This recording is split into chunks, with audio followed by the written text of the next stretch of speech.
Assalamualaikum warahmatullahi wabarakatuh. Waalaikumsalam warahmatullahi wabarakatuh. Alhamdulillahirabbil alamin. Alhamdulillahilladzi anzalal Qur'an bilisanin arabiyyin mubin. Asyhadu an la ilaha illallah rabbul arsyil azim wa asyhadu anna Muhammadan abduhu wa rasuluhul amin. Allahumma shalli wa sallim ala nabiyyina Muhammadin wa ala alihi wa sahbihi ajma'in, amma ba'd. Bapak Ibu jamaah pengajian tarjih yang berbahagia rahimakumullah, pada kesempatan kali ini kita akan membahas surah Al-Baqarah ayat 168 sampai ayat 171. Mudah-mudahan nanti dekat isi jilid yang kedua, kelanjutan dari jilid yang pertama, termasuk di dalamnya adalah pembahasan kita pada kesempatan ini nanti juga mungkin kita targetkan mudah-mudahan minggu awal atau kedua Februari bisa terbit dan bisa diakses secara langsung kepada seluruh jamaah.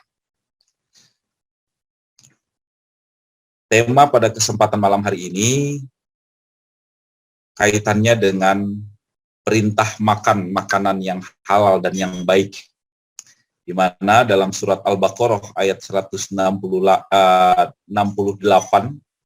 jelas sekali Allah Subhanahu wa taala memerintahkan kepada seluruh umat manusia secara universal untuk memiliki, saya ingin menyebutnya, halal dan thayyib lifestyle gitu ya.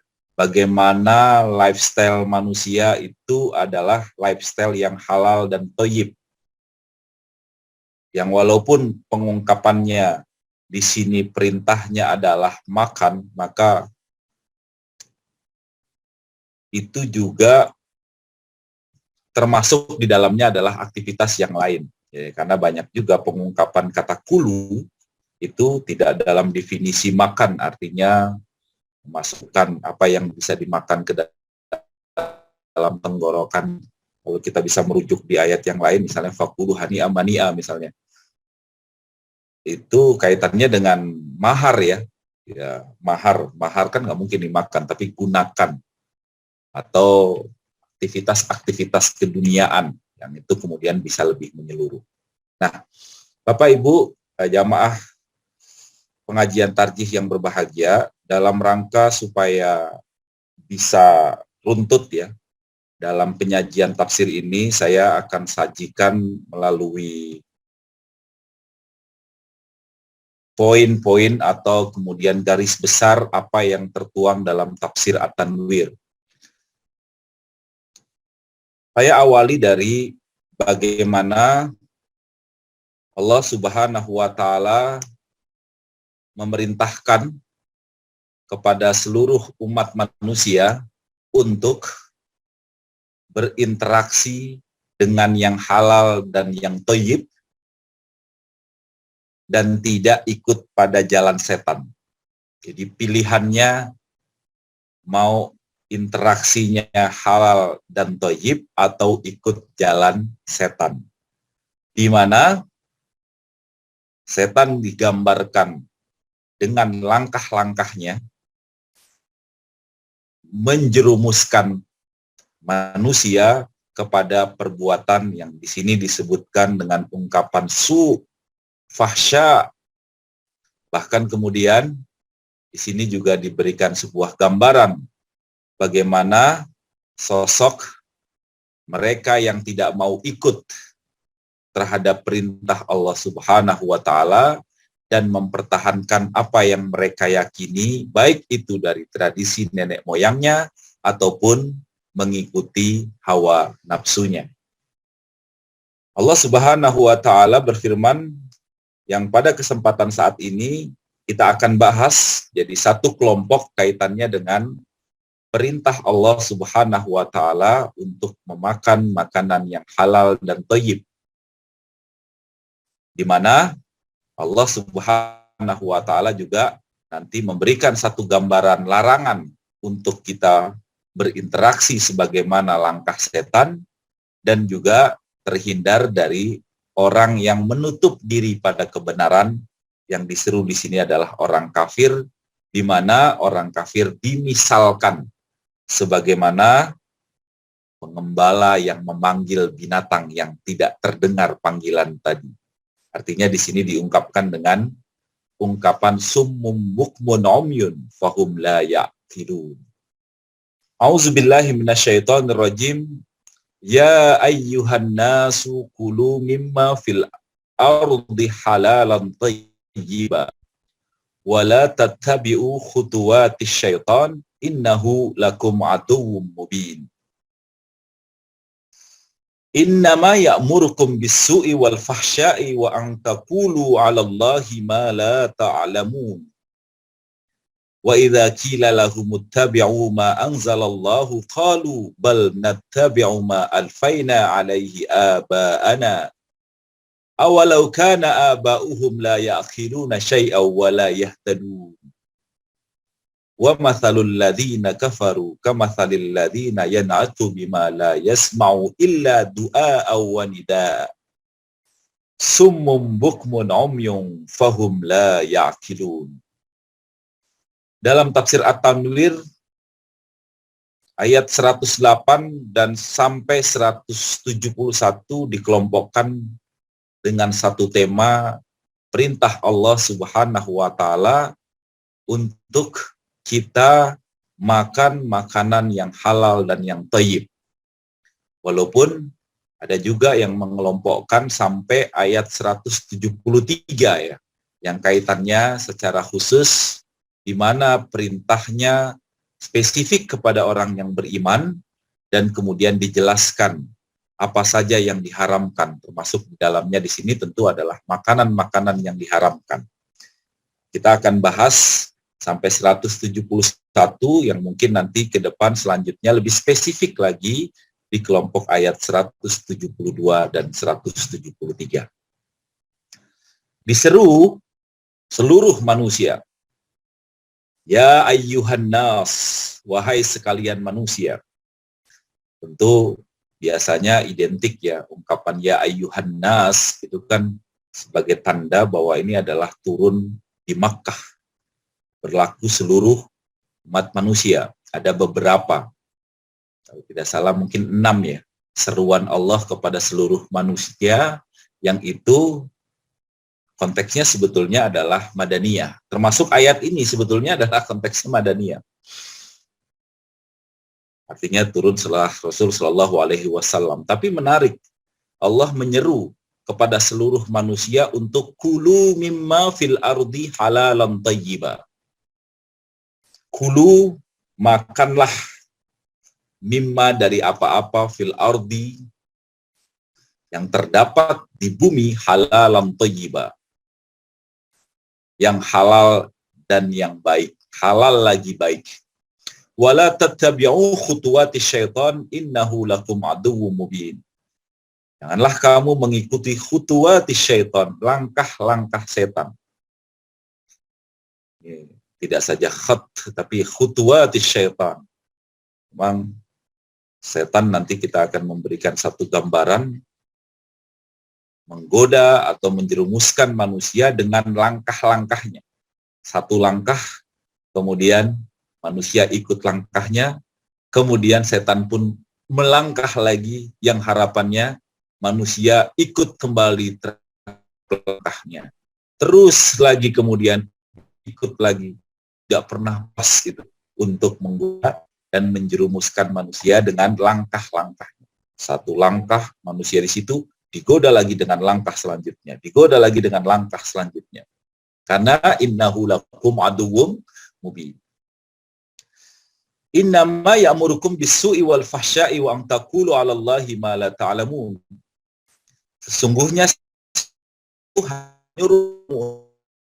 su' wal fahsya', perbuatan yang jahat dan keji.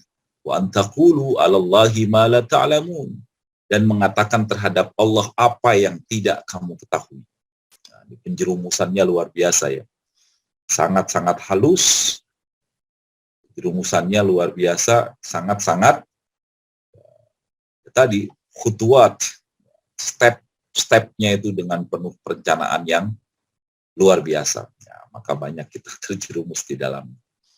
Wa idza qila lahum ittabi'u ma anzalallahu qalu bal nattabi'u ma alfaina 'alaihi aba'ana awalau kana aba'uhum la ya'qiluna syai'aw wa la yahtadun.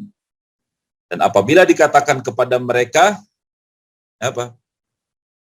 Ittabi'u ma anzalallah. Ikutlah apa yang telah diturunkan Allah. Bal nattabi'u ma alfaina 'alaihi aba'ana. Dia tidak mau ikut. Mereka menjawab tidak. Kami hanya mengikuti apa yang telah kami dapati dari perbuatan aba'ana, nenek moyang kami. Awalau kana aba'uhum la ya'qiluna syai'aw wa la yahtadun. Apakah mereka akan mengikuti juga walaupun nenek moyang mereka itu tidak mengetahui satupun dan tidak mendapatkan petunjuk. Ya, tapi karena ya, notabene-nya kafir sudah tertutup ya. Maka dimisalkan oleh Allah Subhanahu wa taala, wa matsalul ladzina kafaru kamatsalil ladzina yan'iqu bima la yasma'u illa du'a wa nidaa summum bukmun umyun fahum la ya'qilun. Perumpamaan orang yang menyeru orang-orang kafir adalah seperti penggembala yang memanggil binatang yang tidak mendengar selain panggilan dan seruan saja. Mereka nggak mau itu. Ittabi'u ma anzalallah, nggak mau. Karena mereka summum bukmun umyun fahum la ya'qilun. Mereka tuli, mereka bisu, mereka buta. Maka sebab itulah mereka kemudian tidak ya'qilun, tidak mengerti, tidak berakal. Bapak, Ibu, jamaah pengajian Tarjih yang berbahagia, pada kelompok ini saya jadikan setidaknya dua kelompok kecil ya. Yang pertama adalah kaitannya dengan ayat ke-168 dan 169 dan kemudian ayat 170 dan ayat 171. Di mana ini saya memberikan satu gambaran pada ayat 168 yang dikelompokkan. Allah Subhanahu wa taala menyeru kepada seluruh umat manusia, bukan saja orang yang beriman, tapi semuanya universal, agar manusia memilih makanan yang halal dan yang thayyib, yang baik, yang bagus. Tentunya kita pahami praktek yang diperintahkan ini oleh Allah Subhanahu wa taala dijamin akan mendatangkan keberuntungan, mendatangkan kesehatan, baik kesehatan fisik, psikis, baik individu maupun sosial. Jadi tidak ada ya, apapun lah. Apa yang kemudian dilarang oleh Allah Subhanahu wa taala itu tidak ada hikmah atau dampak positif. Mungkin ya, pasti ada. Termasuk juga di dalamnya adalah larangan. Pasti ada, karena kan pasti ada dampaknya.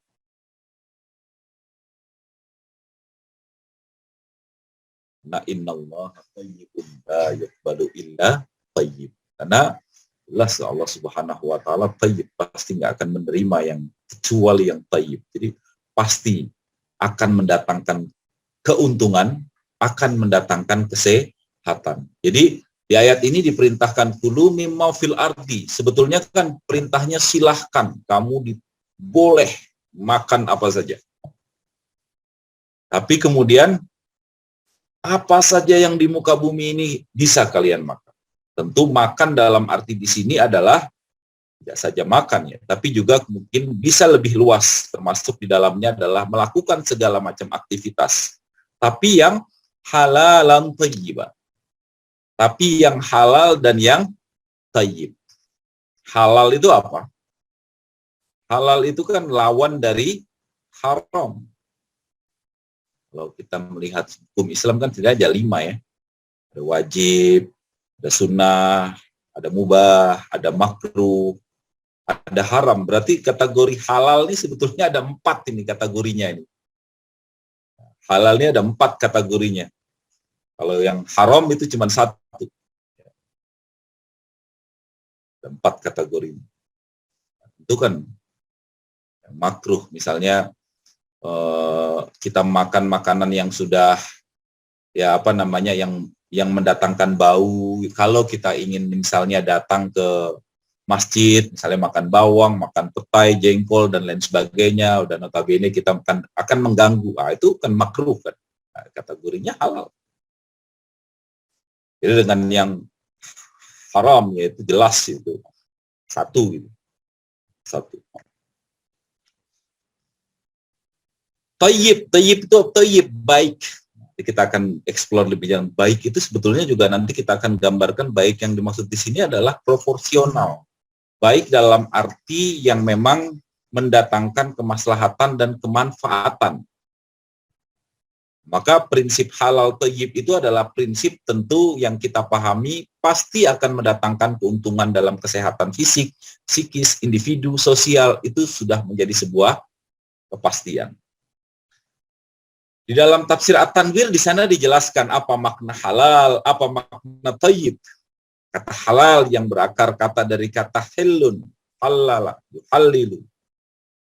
Atau halla yang artinya terlepas, terbebas.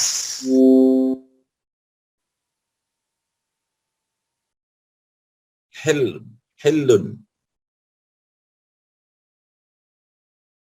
Maka barang yang halal itu adalah barang yang terlepas, terbebas, dibolehkan untuk dilakukan. Lawannya itu barang yang terikat, tidak boleh dilakukan, maka haram. Maka rizki yang halal itu adalah rizki yang zatnya dan caranya diperoleh dengan cara yang diperbolehkan oleh Islam. Itu yang kita sebut dengan halal. Jadi lawannya adalah haram. Maka sudah barang tentu rizki, baik itu makanan ataupun segala macam yang itu dihasilkan dari aktivitas kita, itu aktivitasnya dari aspek zatnya maupun cara perolehannya itu zat atau cara yang memang itu diperbolehkan oleh Islam.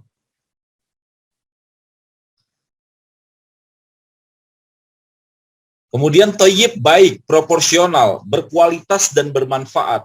Artinya di sini adalah kalau kategorinya kulu mimma fil ardi halalan thayyiba, dalam arti di sini adalah makanan yang thayyib.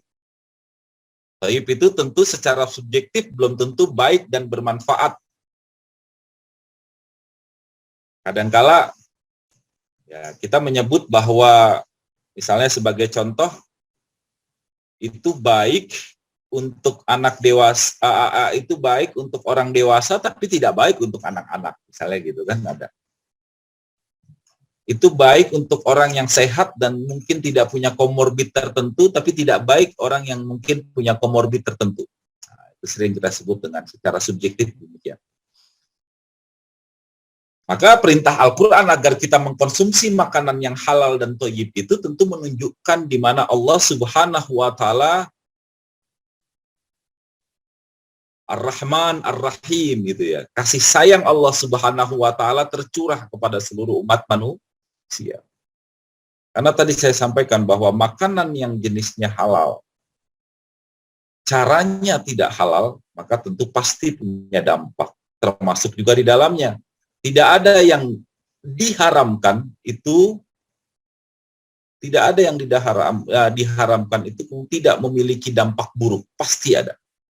Nah, tidak terkecuali juga kaitannya dengan thayyib di sini. Thayyib juga demikian, harus proporsional. Bagaimana kualitas dan kemanfaatannya. Kita sering diilustrasikan, misalnya mereka diundang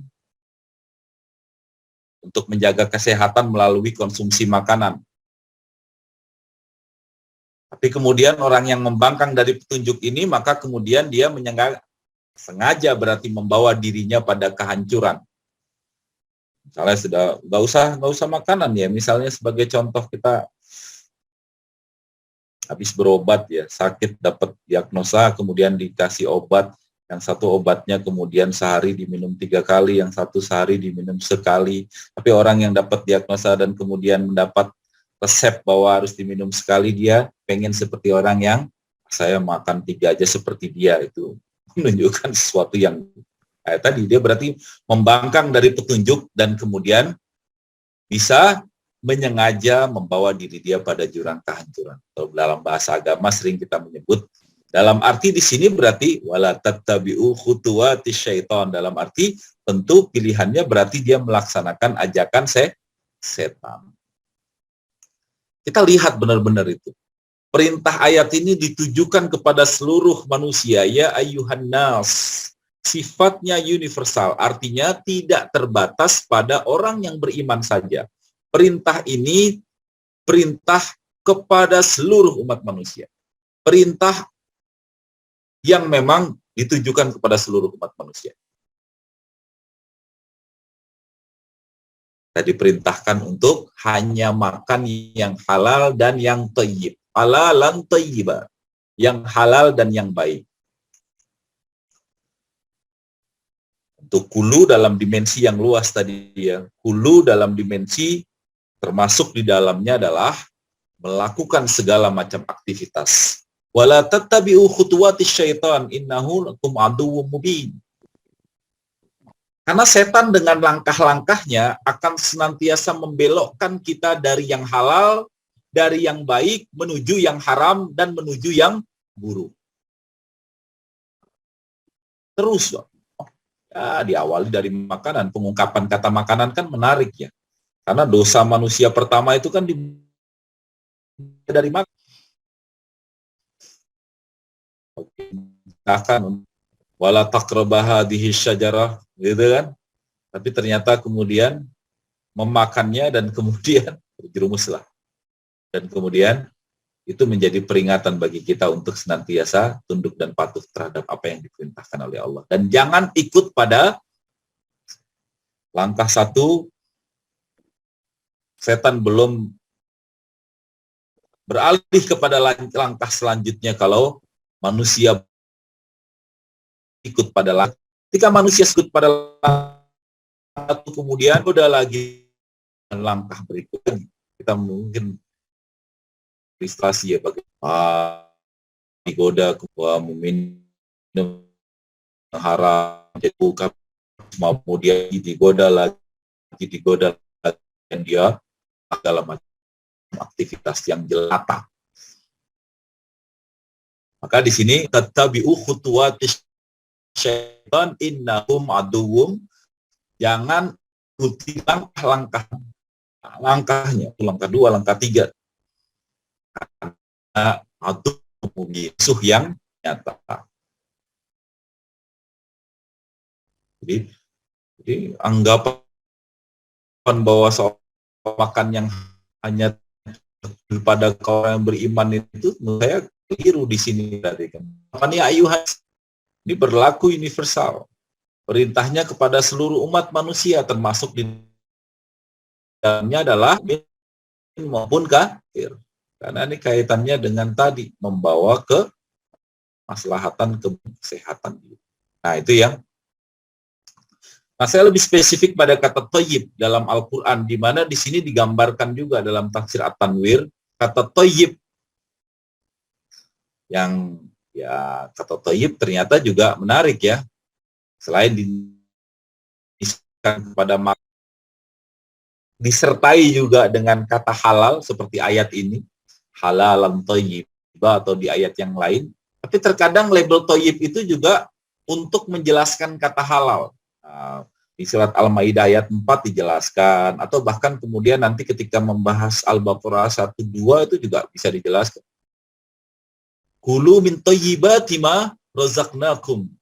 Kulu min thayyibati ma kasabtum. Nah, jadi ungkapan di situ sebetulnya ungkapan dalam arti kata thayyib itu juga menjelaskan kata halal. Jadi perintah yang kaitannya dengan ungkapan ketayyiban itu tentu tersirat dan terjelaskan dalamnya adalah ada kata halal. Termasuk juga di dalamnya kata thayyib dikontraskan dengan khaba'is, Al-A'raf, ini populer juga. Dan ternyata ketika ditelusuri, kata thayyib tidak hanya dinisbatkan kepada makanan, ya ternyata juga ada beberapa dzurriyyah thayyibah, kemudian kalimat thayyibah, syajarah thayyibah, masakin thayyibah, baldatun thayyibatun wa rabbun ghafur, populer sekali. Ungkapan kata thayyib ini kemudian tidak saja. Artinya adalah memang ini menjadi kata kunci yang sering kita menyebut sebagai dimensi akhlakul karimah. Dalam arti di sini memang ya, yang baik ya. Nah, maka oleh karena itu bisa kita simpulkan di sini halal dan haram adalah soal boleh dan tidak boleh. Nah, lebih kepada aspek hukum. Tapi kata thayyib itu bicara tentang baik. Karena baik dan buruk itu bicara soal etika, bicara soal kepatutan. Maka Allah Subhanahu wa merintahkan untuk memakan yang halal dan yang baik. Ini kita bisa maknai adanya gabungan antara hukum dan etika. Secara hukum harus benar-benar dipastikan, kemudian secara etik juga harus benar-benar dipastikan. Karena tidak semua yang halal itu baik. Tidak semua halal itu baik. Ilustrasinya, daging kambing halal, tapi ya tidak bisa dikonsumsi oleh orang yang memiliki riwayat atau potensi penyakit yang mungkin hipertensi, kolesterol, dan lain sebagainya. Emping, melinjo halal, tapi ketika dimakan bagi orang yang asam urat akan jadi tidak thayyib. Teh manis halal. Ya. Kecuali kalau teh manis orang di samping kita main minum ya, tentu tidak. Atau kambing tangga atau ayam tetangga lewat sembelih kemudian itu tidak halal. Tapi ketika teh manis tadi itu kemudian diminum orang yang kemudian menderita diabetes, jadi tidak baik. Itulah ya ayuhan nas kulu mimma fil ardi halalan thayyiba. Ini lengkapi halalan thayyiba. Maka dua unsur ini harus terpenuhi agar kemudian mendapatkan kemaslahatan diri. Halalan thayyiba. Kita mampu mengelola tadi ini apakah sangat subjektif. Apakah ini kemudian baik untuk saya makan atau tidak? Apakah ini kemudian setelah dinyatakan halal ini akan membawa efek manfaat, kebaikan atau tidak?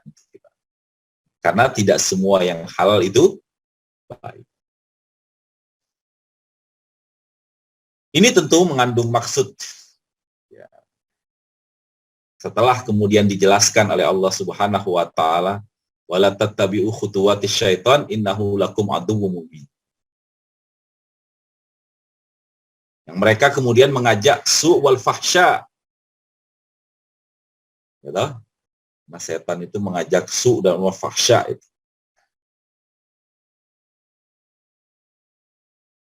Orang yang berinteraksi, mentasarufkan dan memakan barang yang haram, yang kotor, hina, tidak berkualitas.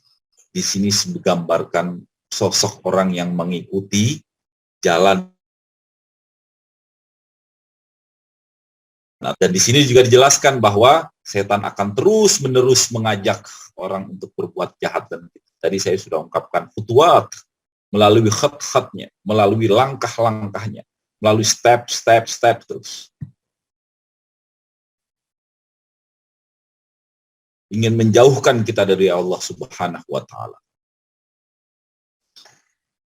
Bahkan kemudian di dalam tafsir At-Tanwir dijelaskan, saya hanya kutip ini, menarik ya, karena memang situasinya mungkin sampai sekarang ada, membicarakan tentang bagaimana memperoleh rizki, dalam arti rizki yang halalan thayyiban. Walaupun kemudian di sana digambarkan juga di ayat setelahnya, bagaimana tidak mengikuti langkah-langkah setan, yang saat ini banyak diasosiasikan dengan ya, hal-hal yang berkaitan dengan mistis, perdukunan. Tidak saja pada masa dulu ya, bahkan kemudian perdukunan, hal-hal yang ini sudah mengarah pada sesuatu hal yang juga ternyata bermutasi ya, perdukunan ini dengan cara-cara yang sangat-sangat luar biasa.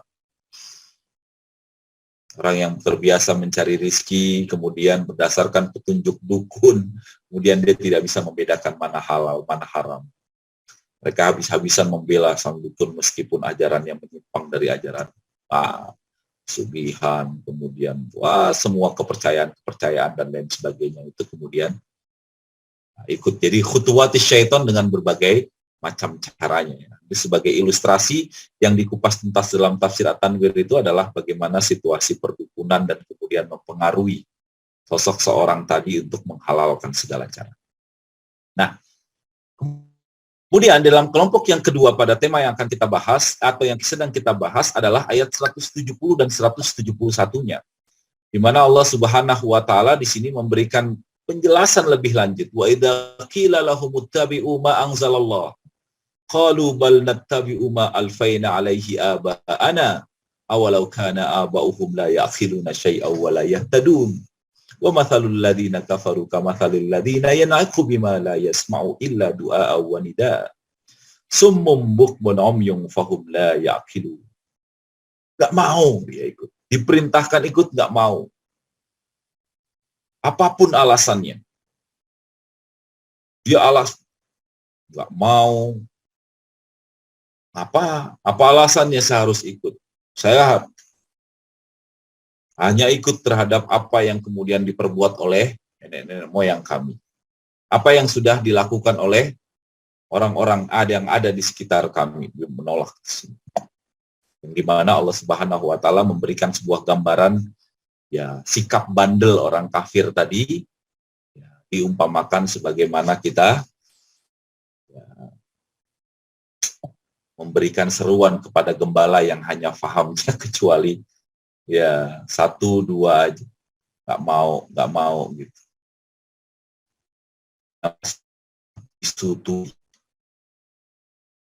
Nah, di sini sebuah gambaran di sana dalam tafsir At-Tanwir dijelaskan bagaimana masyarakat khususnya tradisional pada umumnya memang melaksanakan seremoni-seremoni atau ritual-ritual di mana itu mereka curahkan kaitannya dengan nenek moyang mereka. Seperti halnya tadi saya sampaikan dalam situasi yang ya mungkin hal dukun dan lain sebagainya. Semua yang mentradisi, membudaya, yang dirasakan benar adanya, sulit dirasa menerima pandangan. Pemikiran, ajaran baru nggak bisa dia terima. Yang berbeda nggak mau. Pokoknya kalau di luar dari tradisi nenek moyang dia tolak. Karena dia saking kuat dan lengketnya terhadap tradisi-tradisi.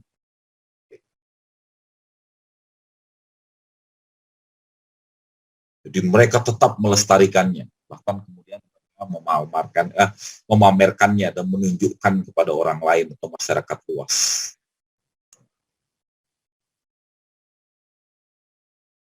Tiap kali ada hal baru, kunjungan dari luar, mereka mempertontonkan kehebatan tradisi mereka.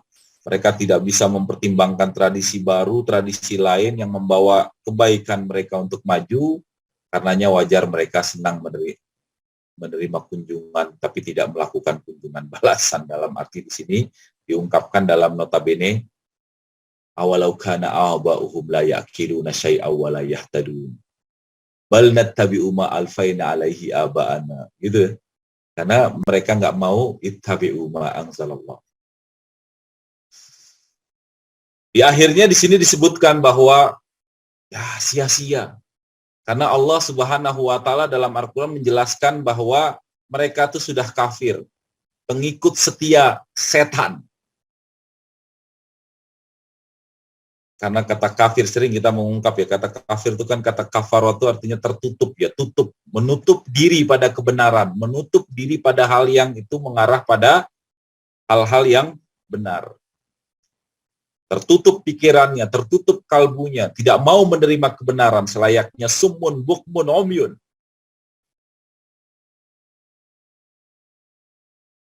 Sakti dan dahsyatnya setan dipertahankan. Bahkan kemudian dia bela mati-matian. digambarkan oleh Al-Quran di sini seperti hewan gembala yang hanya memahami 1-2 kata sebagai aba-aba yang diucapkan tuannya. Tapi hewan gembala tadi tidak bisa menerima nasihat apapun yang bagus dan indah. Hewan gembala tidak bisa dibawa menjadi komunitas yang lebih maju, nggak bisa. Diilustrasikan misalnya sebuah gambaran. Katakanlah misalnya hewan tadi itu bisa membuat rumah sendiri. Misalnya burung gitu, sejak dulu hingga sekarang burung misalnya burung pipik itu kan ajak gitu.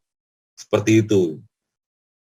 Ya nggak pernah berbeda itu, nggak bisa beranjak untuk menjadi yang lebih baik. Ya nggak tahu ada bahan-bahan yang baru, bahan-bahan yang lebih bagus untuk bisa membuat rumah. Dia dari dulu begitu aja, bahan-bahan yang dipakai itu, yang dicari itu, ajak gitu. Kalau manusia berbeda. Ya toh? Dengan kreativitasnya manusia tentu memberikan aksesoris-aksesoris baru ya, sehingga kemudian rumahnya lebih bagus, lebih perubahan. Itu orang kafir tidak mau menerima kebenaran. Dia bagaikan hewan yang tidak dapat menerima perubahan. Dia seolah-olah memang buta, bisu, bahkan tuli. Nah, ini digambarkan oleh Allah Subhanahu wa taala. Saya pikir itu Ustadz Muhajir sebagai pemantik pada kajian kita malam hari ini. Mudah-mudahan kita termasuk golongan manusia di mana manusia yang senantiasa makan dan berinteraksi dengan yang halal, tapi juga makan dan berinteraksi dengan yang thayyib, halalan thayyiba. Allah memerintahkan kepada kita untuk kita ini bisa kita lakukan, bisa kita makan dengan kunci atau dengan batasan halalan thayyiba, dengan halalan thayyiba. Kita berharap mudah-mudahan ya, kerjaan yang kita lakukan itu adalah halal. Insya Allah akan mendatangkan kebaikan. Amin, amin. Kita berharap tidak ada yang kemudian yang dilarang oleh Allah Subhanahu wa taala itu nggak ada dampak buruknya. Pasti ada dampak buruknya. Makanan yang halal, cara yang kita lakukan dengan halal, insya Allah itu punya dampak positif bagi kita. Karena innallaha thayyibun la yuqbalu illa thayyib. Itu ini hal yang sangat perlu kita garis bawahi dengan baik. Terima kasih, saya kembalikan kepada Ustadz Muhajir. Assalamualaikum warahmatullahi wabarakatuh.